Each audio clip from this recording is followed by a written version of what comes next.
Pemodal. Komponen yang satu ini nih yang sangat sering dilupakan ketika pemilu datang. Padahal kita harus tahu kalau di semua calon presiden dan wakil presiden di belakang mereka pasti ada yang namanya pemodal, ya nggak sih? Bahkan PPATK tuh menduga kalau 3 calon yang sekarang tidak transparan soal dana kampanye yang mereka gunakan. Kecurigaan PPATK ini emang hal wajar. Apalagi kalau kita masuk lebih jauh untuk melihat pebisnis-pebisnis besar yang ada di belakang para paslon ini. Karena persoalan durasi, tentu kita harus membagi kontennya. Dan kali ini jadi giliran Ganjar Mahfud untuk kita ulik-ulik jejaring oligarki di belakang paslon 03 pemilihan presiden 2024. Pertama, ada Puan Maharani. Siapa yang tidak kenal dengan putri dari Ibu Megawati sang Ketua Umum Partai PDIP? Tindak tanduknya selama menjadi Ketua DPR RI tidak jarang menuai sorotan orang banyak. Utamanya nih saat momen Mbak Puan matiin mic anggota saat sedang sidang paripurna. Waktu itu tuh media sosial chaos banget nyerang mbaknya ya. Lalu persoalan jejaring bisnis. Bisnis Puan Maharani ini tercium dari suaminya Hapsoro Sukmono Hadi atau Happy Hapsoro. Pria yang satu ini diketahui sebagai pemilik dari PT Rukun Raharja Tbk yang bergerak di bidang industri energi. Mulai dari mengurusi infrastruktur gas, perdagangan gas, pembangkit listrik, hingga bisnis hulu energi. Dari perusahaan inilah pada Januari 2022 kemarin, Happy Hapsoro diberitakan sebagai pengusaha yang asetnya melejit lebih dari 1 triliun rupiah hanya dalam 1 tahun aja. Wah, gimana? Ada yang curiga? Udah, jangan suuzon. Tapi emang sulit ya untuk gak suuzon, maaf. Soalnya nama Happy Hapsoro ternyata ikut terseret nih dalam kasus korupsi BTS Kominfo. Karena salah satu perusahaan yakni PT Basis Utama Prima atau Basis Investment disebut-sebut terlibat. Happy Hapsoro tercatat memiliki 99 saham dari perusahaan tersebut. Nah, kalau kamu pada lupa nih, korupsi BTS Kominfo itu adalah salah satu korupsi terbesar yang ditangani nih sekarang dengan kerugian mencapai 8 triliun rupiah. Kasus korupsi ini menyeret nama Johnny G. Plate dari Partai Nasdem yang sekarang mengusung pasangan capres nomor urut 1 Anies Baswedan dan Caimin. Melihat koneksi 03 dan 01 sih buat kita makin sadar ya. Kalau gak butuh ngebela mereka mati-matian. Toh mereka kongsi asal cincai. Nah, setelah dari sosok Puan Maharani, kemudian ada Muhammad Arsyad Rashid yang merupakan Ketua Tim Pemenangan Nasional Ganjar Mahfud. Secara track record, pria yang satu ini udah menduduki berbagai posisi penting, seperti Ketua Kamar Dagang dan Industri Indonesia atau Kadin sejak 2021 hingga sekarang. Dalam berbisnis, pria kelahiran tahun 1970 ini merupakan seorang pengusaha ulung di dunia pertambangan. Sejak tahun 2017, Arsyad merupakan seorang presiden direktur dari perusahaan Indika Energi yang sudah menggurita lewat anak perusahaannya. Contohnya, di dunia pertambangan batu bara, ada PT Mutu atau Multi Tambang Jaya Utama. Kemudian ada PT Kideko Jaya Agung, lalu PT Indika Nature. Kemudian di dunia pertambangan emas, ada PT Masmindo Dwi Area. Jadi kalau hartanya dihitung ya bikin susah lah otak kita ya, kasihan ngitungnya. Di rekam jejaknya, Arsyad ini memiliki pencapaian yang menakjubkan dengan berhasil membesarkan aset perusahaan induk Indika Energi hingga 7 kali lipat hanya dalam kurun waktu 6 tahun, yaitu pada periode 2005 hingga 2011 silam. Sayangnya, torehan menakjubkan ini tercoreng karena nama Muhammad Arsyad Rashid juga masuk nih sebagai pemegang saham di PT Basis Utama milik menantu Ibu Megawati tadi, perusahaan yang sedang terjerat kasus korupsi BTS Kominfo.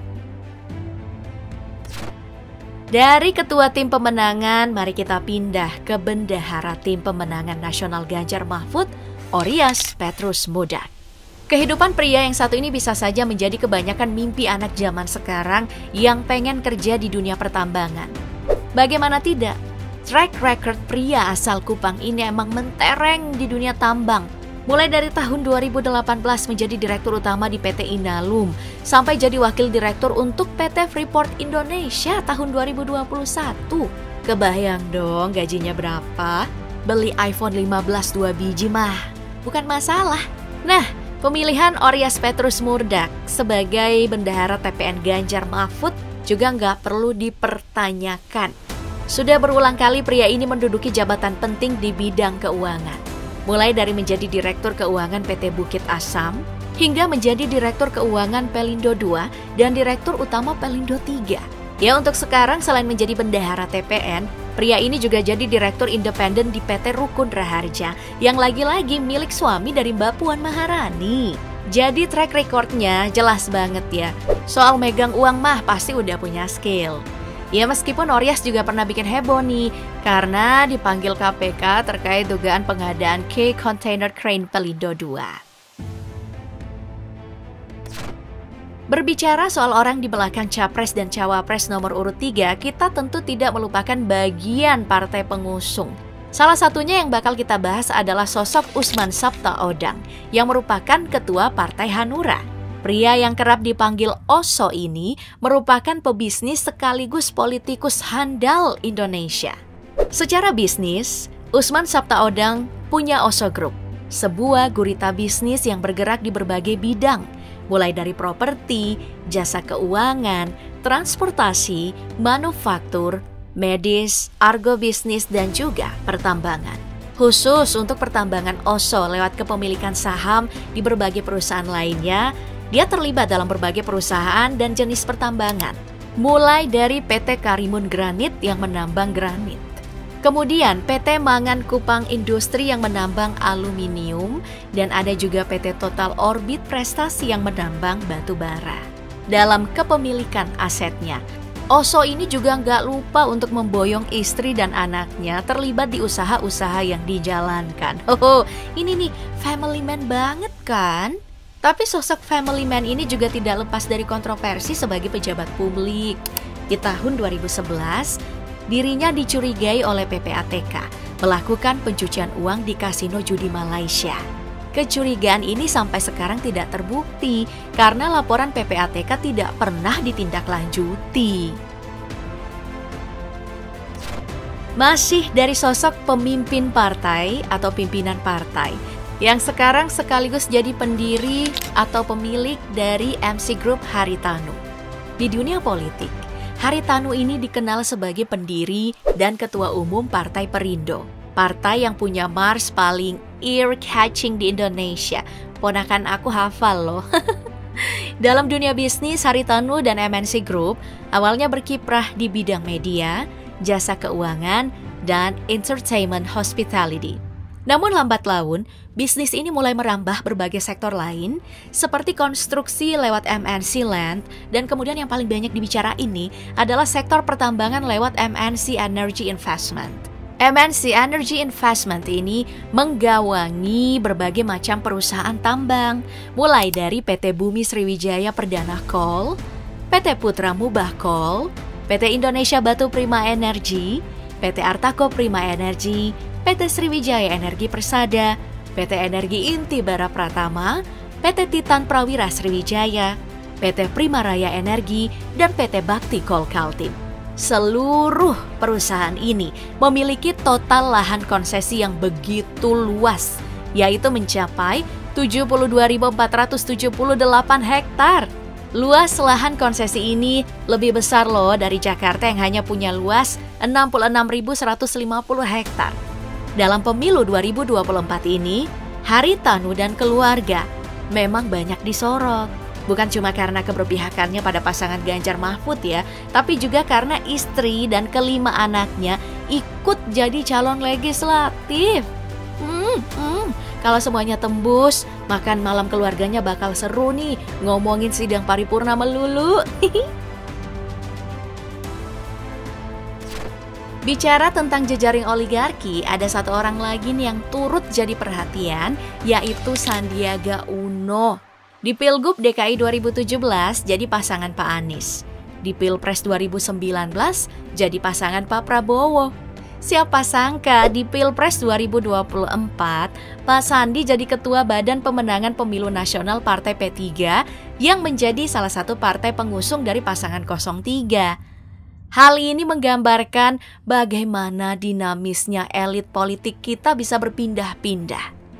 Secara bisnis, Pak Sandi ini emang bukan sembarangan. Dirinya adalah pendiri dari PT Saratoga Investama Sedaya atau biasa dikenal dengan PT SRTG yang bergerak di berbagai macam bidang. Mulai dari perusahaan pertanian, perkebunan, telekomunikasi, perdagangan, industri, sumber daya alam, energi, konstruksi, transportasi hingga jasa keuangan. Sejak tahun 2022, PT SRTG ini masuk berinvestasi di Adaro Group yang bermain di sektor tambang. Adaro Group ini setidaknya mengelola 23.947 hektar lahan konsesi di Kalimantan Selatan. Selain di Adaro Group, gurita bisnis Pak Sandi juga terdeteksi nih ada di PT Merdeka Copper Gold atau MDKA yang melakukan penambangan untuk tembaga dan juga emas.